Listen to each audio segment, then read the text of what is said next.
नमस्कार शेतकरी मित्रांनो, आता शेतकऱ्यांची दिवाळी गोड झाली असे म्हणायला काहीच हरकत नाही। कारण आता शेतकऱ्यांच्या खात्यामध्ये पहिल्या हप्त्याचे टप्पे जमा होण्यास सुरुवात झालेली आहे। त्यामुळे येत्या काही तासातच शेतकऱ्यांच्या खात्यामध्ये आता पैसे जमा होणार आहेत। मंत्रिमंडळाच्या बैठकीमध्ये शेतकऱ्यांच्या खात्यामध्ये अजून पैसे का जमा झाले नाहीत, नुकसान भरपाई अजून का दिली नाही, त्यामुळे सर्वात मोठा निर्णय आता मंत्रिमंडळाच्या बैठकीमध्ये घेण्यात आलेला आहे। हा सर्वात मोठा निर्णय घेण्यात आलेला असून गेल्या आठवड्यापासून शेतकऱ्यांच्या खात्यामध्ये हे पैसे जमा होण्यास सुरुवात झालेली आहे। निधी मंजूर होऊन देखील शेतकऱ्यांच्या खात्यामध्ये अजून पैसे का जमा झाले नाहीत असे जेव्हा प्रश्न विचारले गेले तेव्हा मुख्यमंत्री देवेंद्र फडणवीस साहेबांनी असे सांगितले की काही तांत्रिक अडचणीमुळे हे पैसे तुमच्या खात्यामध्ये अजून जमा झालेले नाहीत, परंतु गेल्या आठवड्यापासून शेतकऱ्यांच्या खात्यामध्ये पैसे जमा होण्यास सुरुवात झालेली आहे। जे शेतकरी गेले कित्येक वर्षे पीक विमा तसेच नुकसान भरपाई पूर परिस्थिती झालेली असून ज्या नुकसान भरपाईची वाट पाहत होते तो दिवस आज अखेरीस आला। उर्वरित ज्या शेतकऱ्यांचे पैसे द्यायचे आहेत त्यांना आता येत्या काही तासातच नुकसान भरपाई म्हणून त्यांच्या खात्यामध्ये हे पैसे जमा केले जाणार आहेत। मुख्यमंत्री यांनी अशी घोषणा केली होती की सरकार हे फक्त शेतकऱ्यांचेच आहे, त्यामुळे शेतकऱ्यांच्या हिताचा तसेच नुकसान भरपाईचा विचार करून प्रत्येक शेतकऱ्यांच्या खात्यामध्ये हेक्टरी 20,000 रुपये जमा केले जात आहेत। त्यामुळे शेतकऱ्यांचा आनंद आता गगनात मावत नाही। यंदा शेतकऱ्यांची दिवाळी गोड झाली असे म्हणायला काहीच हरकत नाही। आता ज्या शेतकऱ्यांचे 2022, 2023 व 2024 या 3 वर्षामध्ये ज्या शेतकऱ्यांचे अतिवृष्टीमुळे तसेच नुकसान भरपाई झालेले आहे त्यांची नुकसान भरपाई म्हणून हेक्टरीनुसार त्यांच्या खात्यामध्ये आता नुकसान भरपाई दिली जाणार असल्याचे जाहीर केले आहे। ठराविक जिल्ह्यांना आता दुसऱ्या टप्प्यामध्ये हप्ते काही तासातच दिले जाणार असल्याचे फडणवीस साहेबांनी सांगितले आहे।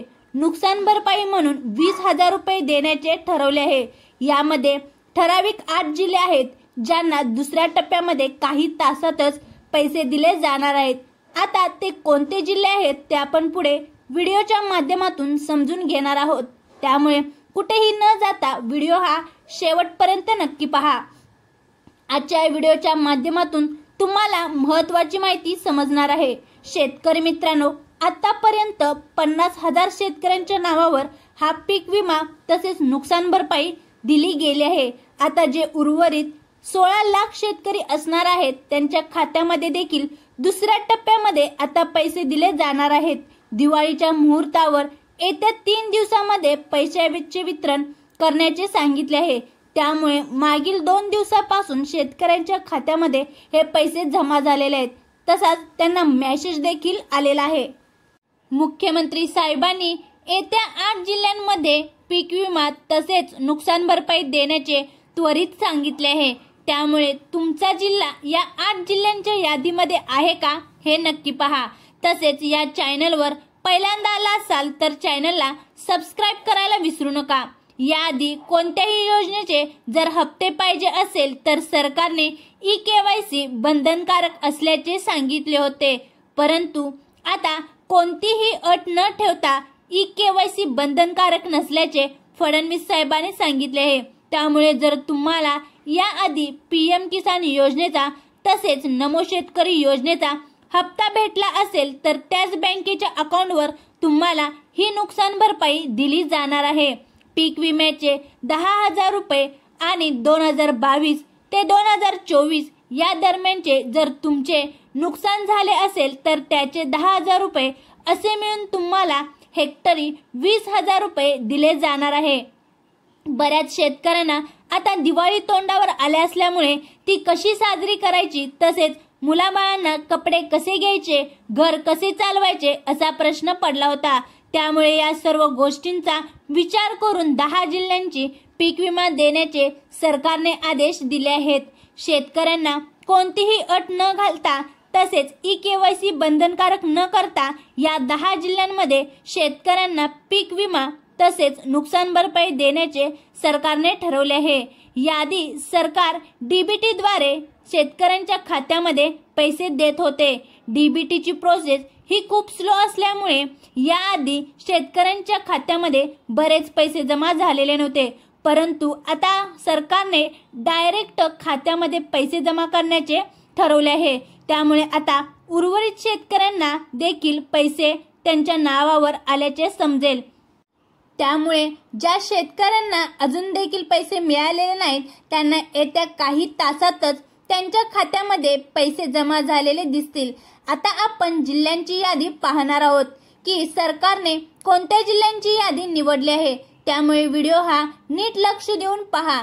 यामध्ये सर्वात पहिला जो जिल्हा आहे तो म्हणजे अमरावती। अमरावती जिल्ह्यामधील सर्व शेतकऱ्यांना आता पीक विमा तसेच नुकसान भरपाई ही दिली जाणार आहे। ही नुकसान भरपाई हेक्टरीनुसार त्यांच्या खात्यामध्ये देण्याचे घोषित केले आहे। यानंतर पुढचा जो जिल्हा आहे तो म्हणजे धाराशिव। धाराशिव जिल्ह्यामधील शेतकऱ्यांना देखील अतिवृष्टी जे नुकसान झाले आहे तसेच पूर परिस्थितीमुळे जे नुकसान झाले आहे ती नुकसान भरपाई आता देण्याचे सरकारने ठरवले आहे। त्यामुळे येत्या काही तासातच अमरावती जिल्ह्यामधील ज्या शेतकऱ्यांचे नुकसान झाले आहे त्या सर्व शेतकऱ्यांच्या खात्यामध्ये 100% पैसे हे जमा होणार आहेत। तसेच कोल्हापूर जिल्ह्यामधील ज्या भागांमध्ये अतिवृष्टी झाली आहे, ज्या शेतकऱ्यांचे नुकसान झाले आहे, आता त्या शेतकऱ्यांना हेक्टरीनुसार त्यांच्या खात्यामध्ये पैसे जमा केले जाणार आहेत। तसेच निम्म्या शेतकऱ्यांना अजून पैसे मिळालेले नाहीत, त्यांना देखील काही तासातच त्यांच्या अकाउंटमध्ये पैसे जमा केले जाणार आहेत।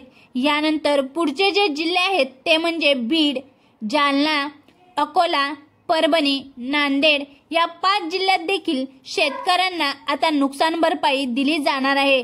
तसेच सांगली आणि सोलापूर जिल्ह्यामध्ये ज्या शेतकऱ्यांचे नुकसान झाले आहे त्या शेतकऱ्यांना देखील नुकसान भरपाई दिली जाणार आहे। त्यामुळे शेतकरी मित्रांनो, तुम्हाला तर माहित आहेच की हे सर्व जिल्ह्यातील शेतकऱ्यांना आता नुकसान भरपाई दिली जाणार आहे। त्यामुळे यामध्ये तुमचा जिल्हा असेल तर नक्कीच तुम्हाला तुमच्या खात्यामध्ये काही तासातच पैसे जमा होणार आहेत आणि ते पण हेक्टरीनुसार 20,000 रुपये जमा केले जाणार आहेत। त्यामुळे आता शेतकऱ्यांची दिवाळी गोड झाली असे म्हणायला काहीच हरकत नाही। व्हिडिओ जर आवडला असेल तर लाईक करा आणि जास्तीत जास्त तुमच्या शेतकरी मित्रांना फॅमिलीला शेअर करा, जेणेकरून दिवाळीच्या मुहूर्तावर त्यांना ही गोड बातमी समजेल। अशाच व्हिडिओसाठी नवनवीन पाहण्यासाठी या चॅनलला सबस्क्राईब करायला विसरू नका। पुन्हा भेटूया नवीन व्हिडिओमध्ये नवीन माहितीसह। जय हिंद, जय महाराष्ट्र।